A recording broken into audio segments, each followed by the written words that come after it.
कुरोज़ो चोका doctor Uzumaki श्राप के वश में आकर अपनी प्रेग्नेंट पेशेंट्स पर एक्सपेरिमेंट करना शुरू कर देता है। वो उनके बच्चे उनकी गर्भ से निकालकर उनकी गर्भ को चीर कर वापस उनमें सिल देता है, क्योंकि उसे लगता है कि बच्चों को हमेशा के लिए माँ की गर्भ में ही रहना चाहिए। तो कैसे हो आप सब? Welcome back to my channel. Episode 3 की शुरुआत कुरोज़ो चो के हॉस्पिटल से होती है, जहाँ कीरी को एडमिट कर दिया गया है after the events of episode 2। उसका बॉयफ्रेंड शुइची उसे कान के अंदर पाए जाने वाले एक ऑर्गन के बारे में बताता है, जो कि हमें सुनने में मदद देता है। दूसरी तरफ शुइची उसी हॉस्पिटल में अपनी माँ को डॉक्टर से चेकअप करवाता है। शुइची की माँ डॉक्टर को बताती है कि वो अभी भी स्पाइरल शेप चीजों से बहुत डरती है, मगर उसका स्पाइरल से रिलेटेड पैरानोया काफी कम हो चुका है। वो सिर्फ इसलिए ये सब बोलती है ताकि वो हॉस्पिटल से डिस्चार्ज होकर घर वापस जा सके, मगर डॉक्टर बोलता है कि वो उसे साइकियाट्रिक हॉस्पिटल एडमिट करवाना चाहता है, यानी कि पागलखाने भर्ती करना चाहता है। शुइची की माँ घबरा जाती है, मगर डॉक्टर उसे ये तसल्ली देता है कि सिर्फ लोगों ने स्टिग्मा बना लिया है कि पागलखाना एक बुरी चीज है, जबकि ये एक नॉर्मल हॉस्पिटल की तरह दिमागी मरीजों को ट्रीट करता है। शुइची कीरी से बातें करते दिखाई देता है, जैसे आप फिक्र लगी है अपने माँ के कानों की। वो टेंशन लेता है कि कहीं उसकी माँ अपने बालों और फिंगरप्रिंट्स के बाद अपने कानों को ना काट दे, क्योंकि उसके अंदर हीयरिंग ऑर्गन स्पाइरल शेप का होता है। वो बस प्रार्थना करता है कि कहीं उसकी माँ को इसकी भिनक न लग जाए। बातें करते करते शुइची हॉस्पिटल की खिड़की के बाहर मच्छरों का झुंड देखता है। वो कीरी के साथ फैक्ट शेयर करता है कि मच्छर झुंड में तब ही घूमते हैं जब उनका मीटिंग सीजन चालू हो, लेकिन शुइची को चिढ़ चढ़ती है ये देखकर कि मच्छरों का झुंड भी अब स्पाइरल शेप में भिन-भिना रहा है, यानी कि मच्छर भी उज़ुमाकी कर्ज का शिकार बन गए हैं। अब जब कीरी शुइची को बाहर तक छोड़ने जाती है, वो 2 पेशेंट्स की बातें सुनती है, जिससे उसे मालूम पड़ता है कि हॉस्पिटल में रोज सैकड़ों के हिसाब से प्रेग्नेंट औरतें एडमिट हो रही हैं, क्योंकि उन सब की तबीयत मच्छर के काटने से बहुत खराब हो रही है। साथ ही एक नर्स एक प्रेग्नेंट पेशेंट को कीरी के रूम के बाहर लाती है व्हीलचेयर में, और कीरी से पूछती है कि क्या वो औरत तुम्हारे साथ रूम शेयर कर सकती है, क्योंकि हॉस्पिटल का मैटरनिटी वार्ड प्रेग्नेंट औरतों से भर चुका है। कीरी फौरन से हाँ बोलती है, मगर वो प्रेग्नेंट औरत को देखकर एकदम चौंक जाती है, क्योंकि वो पेशेंट और कोई नहीं कीरी की कजिन कीको होती है। उसके चेहरे पर भी मच्छरों के काटने के निशान साफ साफ दिखाई देते हैं, यानी कि कुछ तो गड़बड़ है प्रेग्नेंट औरतों के साथ। अब सोने से पहले कीरी कीको का सामान निकालकर हॉस्पिटल रूम की कैबिनेट्स में रख रही होती है। कीरी उसके सामान में पट्टियों से लपेटा हुआ एक हैवी ऑब्जेक्ट निकालती है। वो कंफ्यूज होकर कीको से पूछती है कि आखिरकार ये क्या है, मगर कीको उसका जवाब नहीं देती और कीरी को रिक्वेस्ट करती है कि इस ऑब्जेक्ट को साइड पर रख दे। अब रात होते ही कीको की आंखें खुलती हैं, जो कि एकदम सफेद हो चुकी होती हैं, जिससे ये अंदाजा लगाया जा सकता है कि कीको किसी और चीज के वश में आ चुकी है। दूसरी तरफ हमें कीरी के पिता दिखाई देते हैं, जो कि पानी के तालाब में खामोशी से बैठे होते हैं। वो वहां से निकलकर मिट्टी के बर्तन बनाना शुरू कर देते हैं। उनकी बॉडी लैंग्वेज देखकर ये बात जाहिर हो जाती है कि उन्होंने भी अपने आप को उज़ुमाकी कर्ज के हवाले कर दिया है।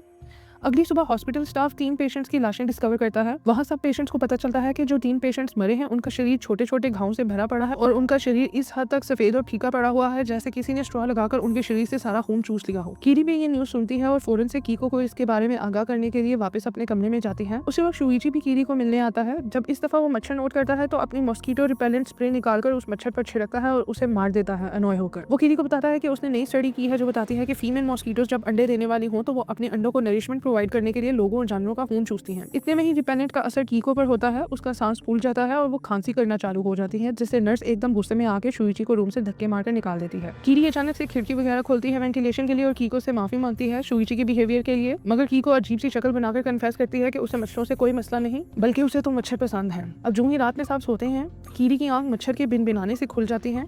नींद के उड़ जाने से कीरी अपनी बिसाखियां उठाती है और बाहर टहलने के लिए निकल पड़ती है, मगर जो वो विटनेस करती है वो उसके क्या हमारे भयंकर से भयंकर ख्यालों में भी नहीं कभी सोचा होगा हमने। कीरी के सामने से सारी प्रेग्नेंट औरतें एक झुंड बनाकर गुजरती हैं, उन्हीं फीमेल मच्छरों की तरह जिनका जिक्र शुइची ने पहले किया था। उनके बाल बिखरे पड़े होते हैं और उनकी आंखें सफेद, जैसे कि हमने कीको की देखी थी, और उन सब के हाथों में मैनुअल ड्रिल होती है। कीरी चुपके से लंगड़ाते लंगड़ाते उनका पीछा करती है। वो आखिरकार एक प्राइवेट पेशेंट के कमरे के बाहर पहुंचती है, जहाँ से वो एक प्रेग्नेंट औरत को प्राइवेट पेशेंट के गले में ड्रिल से छेद करते हुए विटनेस करती है। इससे भी भयंकर बात यह है कि जब पेशेंट का खून बहने लगता है, तो प्रेग्नेंट औरत उसे पीना शुरू कर देती है। कीरी खौफ के साथ गैस करती है, जिसकी आवाज उस औरत को आ जाती है। वो औरत अपनी ड्रिल के साथ कीरी पर हमला कर देती है। लकीली फॉर कीरी, एक मेल नर्स वहाँ पर अचानक से आकर सवाल करता है कि आखिर क्या चल रहा है यहाँ। जब प्रेग्नेंट औरत उसकी तरफ देखती है, तो उस मेल नर्स की फट के हाथ पे आ जाती है। वो वहाँ से भागने की कोशिश करता है, मगर सब प्रेग्नेंट औरतें उस पर गैंग अप कर लेती हैं। एक औरत हवा में उज़ुमाकी का पैटर्न बनाकर उसे हिप्नोटाइज करती है। जब वो वश खो देता है, तो सब औरतें अपनी ड्रिल से उसमें छेद करके उसका खून पीने लग जाती हैं। वो कीरी के बारे में भूल जाती हैं। जब वो वापस जा रही होती है सोने के लिए, उनकी नजर दोबारा से कीरी की तरफ पड़ती है। वो उसे धमकी देती है कि तुम्हें क्या लगा हमारी असलियत देख लेने के बाद हम तुम्हें जाने देंगे यहाँ से। वो अब कीरी के पीछे आती है, मगर वो अपने कमरे में जाकर दरवाजा ब्लॉक कर देती है और कीको से मदद मांगती है। कीरी का जमीन आसमान एक हो जाता है जब वो कीको को भी पोजेस हुआ देखती है, बाकी की प्रेग्नेंट औरतों की तरह। कीको भी अपनी ड्रिल निकालती है, जो कि कीरी ने शुरू में पट्टियों में बंधी हुई देखी थी। अब कीको आउट ऑफ कंट्रोल होकर कीरी को बोलती है कि उसे कीरी का खून पीना है। कीरी दोनों दिशाओं से फंस जाती है। इन दी एंड प्रेग्नेंट औरतें दरवाजे से अंदर आ जाती हैं, मगर कीरी के हाथ लकीली शुइची का फेंका हुआ मॉस्किटो रिपेलिंग स्प्रे कैन लग जाता है। वो उन औरतों पर स्प्रे छिड़कती है जिससे वो सब चीखते चिल्लाते हुए भाग जाती हैं। इस हादसे से ये बात जाहिर होती है कि प्रेग्नेंट औरतों के अंदर फीमेल प्रेग्नेंट मॉस्किटोस हैं जो कि लोगों का खून पीकर अपने अंडों को नरिशमेंट प्रोवाइड कर रही हैं। दूसरी तरफ शुईची की माता हॉस्पिटल में ही सोई हुई दिखाई देती हैं सिंस डॉक्टर ने उन्हें हॉस्पिटल से डिस्चार्ज नहीं होने दिया था। अचानक से एक बहुत बड़ी और मोटी सेंटीपीड उनके कान में घुसने की कोशिश करती है जिससे उनकी नींद खुल जाती है और वो डर से घबरा जाती है। सेंटीपीड अचानक से जमीन पर गिर जाती है और एकदम गोल गोल घूमकर एक स्पाइरल की शेप धारण कर लेती है। उस पर अचानक से शुईची के मरे हुए पिता का भयंकर चेहरा नजर आता है जो कि शुईची की माँ को कहता है कि उसे भी उज़ुमाकी बन जाना चाहिए ताकि दोनों एक ही जगह इकट्ठे हो सकें। जब शुईची की माँ चीखते चिल्लाते इस बात से इनकार करती है तो शुईची के पिता उसे उसके कान के अंदर स्पाइरल शेप्ड ऑर्गन का अवेयर कर देते हैं और कहते हैं कि वो उसके कान के अंदर घुसकर उसी की शेप में ढल जाना चाहते हैं। शुईची की माँ एकदम से पागलों की तरह चीखें मारती है ये सुनकर, यानी कि शुईची का डर एपिसोड के शुरू वाला सच साबित होने वाला है और उसकी माँ लाजमी अपने कान के साथ कुछ ना कुछ गड़बड़ करने वाली है। जब सुबह होती है तो मैटरनिटी वार्ड में सारी प्रेग्नेंट औरतें शांत और खुश दिखाई देती हैं, जैसे उन्हें पता ही ना हो कि उन्होंने रात को क्या किया है। कीरी अब हॉस्पिटल के डायरेक्टर को सब बताती है रात के हादसे के बारे में और ये भी कंफर्म करती है कि उनके पेशेंट्स का खून वही प्रेग्नेंट औरतें पी रही हैं जो रात को डायन बन जाती हैं। डायरेक्टर को उसकी बात का यकीन दूर दूर तक नहीं आता और वो समझता है कि कीरी को सिर्फ भयंकर सपने आ रहे हैं जिनको वो सच मान रही है। Now back to Shuichi's mother side, जो कि शुईची से पूछती है कि क्या उनके कान में भी स्पाइरल शेप का कोई ऑर्गन है। शुईची घबरा जाता है और हिचकिचाता हुआ झूठ बोलता है। उसकी माँ को उसका यकीन नहीं आता, लिहाजा वो डॉक्टर के रूम में लंगड़ाते हुए जाती है to check her health chart जिसमें उसके बॉडी के सारे पार्ट्स एग्जामिन किए थे डॉक्टर ने। जब वो डॉक्टर के ऑफिस में जाती है तो देखती है कि उसका पूरा चार्ट ही गायब है। वो डॉक्टर से पूछती है उसके कान के स्पाइरल के बारे में तो डॉक्टर फट से झूठ बोलता है कि ऐसा कुछ नहीं है। साथ ही वो नर्स को बुलाता है व्हील चेयर के साथ जो उसे उसके कमरे में वापस ले जाती है क्योंकि उसने अपने पाँव के नीचे की स्किन भी काट रखी हुई है just like her fingerprints and hair, तो उसे ज्यादा देर खड़ा नहीं हुआ जा सकता। अब उसकी एब्सेंस में डॉक्टर शुईची को बताता है कि उसकी माँ के हालात ठीक नहीं लग रहे हैं और उसे उसकी माँ को किसी स्पेशलिस्ट से चेक करवाना होगा। अब जल्दी उज़ुमाकी कर्ज एक दफा फिर से शुईची की माँ पर अटैक करता है क्योंकि वो बाकी सिटीजन्स की तरह अपने आप को उसके हवाले नहीं कर रही और उससे भाग रही है। इस दफा उनकी आईवी ड्रिप के अंदर स्पाइरल बनता है जिसमें फिर से शुईची के मरे हुए पिता हाजिर होते हैं। वो उसे उसके कान के अंदर वाले उज़ुमाकी का सावधान करते हैं और ड्रिप के थ्रू उसके शरीर में घुसने की कोशिश करते हैं। लिहाजा शुईची की माँ ड्रिप की सिरिंज अपनी बाजू से खींचकर निकालती है और जमीन पर फेंक देती है। ड्रिप का पाइप भी उज़ुमाकी की तरह गोल गोल हो जाता है और शुईची की माँ एकदम पागल हो जाती है। वो फाइनली कैंची लेती है और उसे अपने कान के अंदर घुसाती है जिसके बाद उसकी चीखें शुईची और डॉक्टर दोनों सुनते हैं। अगले सीन में हमें दिखाया जाता है कि शुईची के माँ के पूरे चेहरे पर डॉक्टर ने पट्टियां बांध दी हैं ताकि वो अपने आप को मजीद हर्ट न कर सके। अगली सुबह कीरी के पिता देखने को मिलते हैं जो अब पूरी तरह से उज़ुमाकी कर्ज के वश में आ गए हैं। शुईची अपने पिता की कब्र विजिट करके कीरी के पास हॉस्पिटल दोबारा जाता है। कीरी को हॉस्पिटल से खाना मिलता है जो उससे खाया नहीं जाता। वो बोलती है कि खाने में मशरूम्स बहुत ही अजीब स्वाद के हैं। शुईची जब देखता है तो उन मशरूम्स पर छोटे छोटे उज़ुमाकी देखता है जिसकी वजह से वो कीरी को लेकर स्टाफ से बात करने जाता है। रास्ते में कीरी प्रेग्नेंट औरतों को देखती है जो कि नर्सों से बातें कर रही होती हैं about how delicious the new mushrooms are. Kiri और शुईची मैटरनिटी वार्ड के साथ अटैच नर्सरी में झांकते हैं जहां प्रेग्नेंट औरतों के बच्चे फाइनली पैदा हो गए हैं। कीरी और शुईची नोट करते हैं कि वो बच्चे एडल्ट्स की तरह बातें कर रहे हैं अपनी माँ के पेट में वापस जाने की। अचानक से उनके पेट से अजीब सी चीजें बाहर निकलती हैं जो कि उज़ुमाकी वाले मशरूम्स की तरह लगती हैं जिसका एक टुकड़ा कीरी ने सुबह खाया था खाने में। एकदम से कीको की चीखों की आवाज आती है डिलीवरी रूम से। सो कीरी एंड शुईची वहीं पर चले जाते हैं। वहाँ एक और ही डार्क सीक्रेट रिवील होता है। पूरा कमरा फंगस और मशरूम से भरा पड़ा होता है और उन मशरूम्स पर अनगिनत उज़ुमाकी स्पाइरल्स बने हुए दिखाई देते हैं। ये इस चीज का अंदेशा देती है कि कर्ज हॉस्पिटल में पूरी तरह फैल चुका है और उसकी जड़ें अब यहाँ स्ट्रॉन्ग हो गई हैं। साथ ही कीरी डॉक्टर को कन्फ्रंट करती है कि आखिर क्या चल रहा है। डॉक्टर उसे बताता है कि वो बच्चों को डिलीवर करते हुए उनकी अम्बिलिकल कोड बार बार काट रहा था जो कि उन्हें उनकी माँ के साथ कनेक्ट करती है, मगर वो बच्चे अपने कोड दोबारा ग्रो कर लेते हैं जिसके अगले हिस्से पर वो अपनी माँ की प्लेसेंटा से उज़ुमाकी शेप का मशरूम ग्रो करते हैं। कीरी को फाइनली समझ आती है कि सारा हॉस्पिटल यही मशरूम्स खा रहा है, यानी प्रेग्नेंट औरतों का प्लेसेंटा। कीको को अचानक से होश आ जाता है जिसका पेट काटकर डॉक्टर ने उसका बच्चा उसके अंदर वापस डाल दिया होता है। वो एकदम से खून की प्यासी डायन बन जाती है और अपनी जुबान का एक शार्प ट्विस्टर बनाकर डॉक्टर पर हमला कर देती है। वो उसके नेक में अपनी जुबान से छेद करके उसका खून पीने लगती है जिसे देखकर कीरी और शुईची वहाँ से भाग निकलते हैं। कीको डॉक्टर का खून पीने के बाद बाहर निकलती है और देखती है कि और पेशेंट भी अब मशरूम खाना शुरू हो गए हैं। कीरी खुद ही वहाँ से डिस्चार्ज होने का ठान लेती है। उसकी माँ और उसका भाई उसे पिक करने आते हैं। कीरी की माँ शुईची को रात के डिनर पर इनवाइट करती है ये बोलकर कि वो लोग कीरी को वेलकम बैक की पार्टी दे रहे हैं। शुईची घबरा जाता है इनविटेशन का सुनकर क्योंकि उसे मालूम है कि उनके घर के पास के तालाब उज़ुमाकी कर्ज का मेन सोर्स है। वो फिर भी कीरी के लिए उसकी पार्टी में आता है।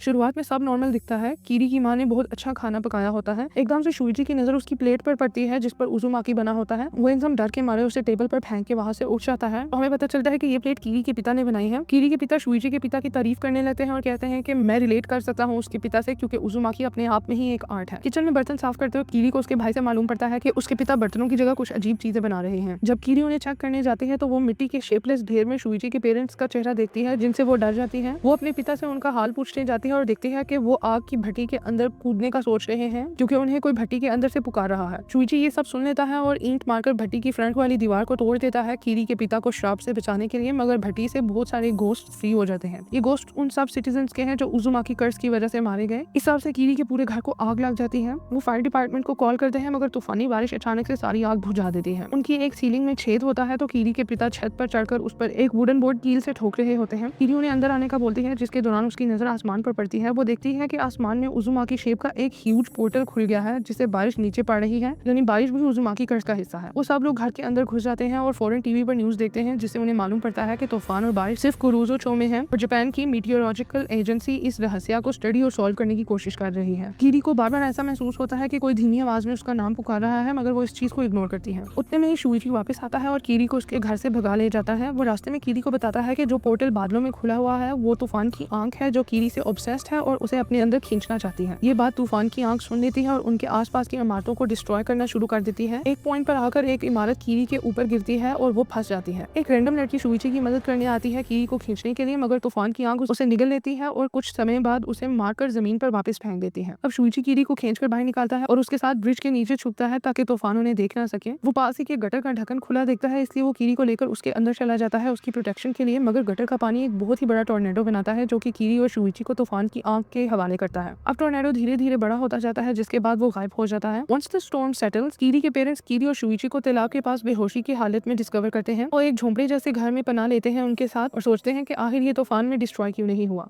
अब मित्सु डर के बोलता है कि बाजू वाले घर में एक मॉन्स्टर रहता है, सब बच्चों को पता है उसका, क्योंकि वो मॉन्स्टर रात को मोहल्ले के कुत्ते खाता है। साथ ही उनके दरवाजे पर उनका पड़ोसी दस्तक देता है। कीरी की माँ जब दरवाजा खोलती है तो वो उनसे रिक्वेस्ट करता है कि अपने साथ वाले यूनिट में औरत और उसके बच्चे पर नजर रखें, सिंस वो तकलीफ में है और बहुत रोते हैं। वो बताता है कि उनके बेटे को अजीब बीमारी है जिसकी वजह से बच्चों ने उसे मॉन्स्टर कहना शुरू कर दिया था। कीरी के माता पिता अपने आप को बचाने के लिए उन्हें इग्नोर करने का सोचते हैं, मगर जब रात को औरत के रोने की आवाजें बढ़ती हैं तो कीरी से रहा नहीं जाता। वो भागकर औरत को देखने जाती है। कीरी भी उसके पीछे ही जाता है। औरत उन्हें बताती है कि उसका बेटा मर गया है। कीरी उसकी लाश देखती है और एम्बुलेंस बुलाती है। उनका पड़ोसी अब एकदम अजीब नजरों से कीरी को देखता है और उससे पूछता है कि लाश कैसी दिखती थी। कीरी इसे इग्नोर करते हुए मित्सु को लेकर वापस झोंपड़ी में आ जाती है। उसका पड़ोसी साथ वाले यूनिट में घुसकर एक सुराख से कीरी को घूरता है और अपने से ही बातें करता है कि वो कितनी खूबसूरत है। What a pervert. अचानक से उज़ुमाकी कर्ज उस पर हमला कर देता है। उसके हाथों पर स्पाइरल शेप के टेंटिकल्स बनना शुरू हो जाते हैं। रात में कीरी लोग देखते हैं कि अजीब से टेंटिकल्स उनकी दीवार को पेनिट्रेट करके बाहर आ रहे हैं। वो टेंटिकल्स अचानक से दीवार तोड़ते हैं, रिवीलिंग दैट उनका पड़ोसी उन टेंटिकल्स से भरा हुआ है और उसने ही दीवार तोड़ी है। उसका चेहरा और सारा शरीर उन टेंटिकल से भरा होता है जो कि हर मिनट के साथ साइज में बड़े हो रहे होते हैं। वो कीरी पर हमला करता है, मगर तूफान की वजह से एक उड़ता हुआ ऑब्जेक्ट उसको खंजर की तरह खुप जाता है और उसे मार देता है। शूइची और कीरी की फैमिली उसे बचाने के लिए बाहर आते हैं। अचानक से कीरी की नजर यामागुची पर पड़ती है जो कि पिछले एपिसोड में गाड़ी के नीचे आकर कुचलने गया था। वो फिर से उज़ुमाकी कर्ज की वजह से जिंदा हो गया है। उसका शरीर नीचे से टूट जाता है और एक स्प्रिंग उसके ऊपरले धड़ के नीचे फिक्स हो जाता है, जिसकी वजह से वो उठता उठता कीरी के पास आने लगता है। उसके इस भयंकर रूप से यह अंदाजा लगाया जा सकता है कि उसके हालात उसी जोकर की तरह हो गए हैं जो उसने स्प्रिंग पर लगाकर डब्बे में कंप्रेस किया हुआ था, ताकि जब कीरी उस बॉक्स को खोले तो वो उस उठते हुए जोकर से डर सके। इससे पहले वो कीरी पर हमला करे, उसका स्प्रिंग खुद ब खुद उसके धड़ से निकल जाता है और वो मर जाता है। और इसी के साथ उज़ुमाकी का एपिसोड 3 खत्म होता है। अगर मेरी एक्सप्लेनेशन अच्छी लगी हो तो चैनल को लाइक एंड सब्सक्राइब कर दो। मिलते हैं नेक्स्ट वीडियो में।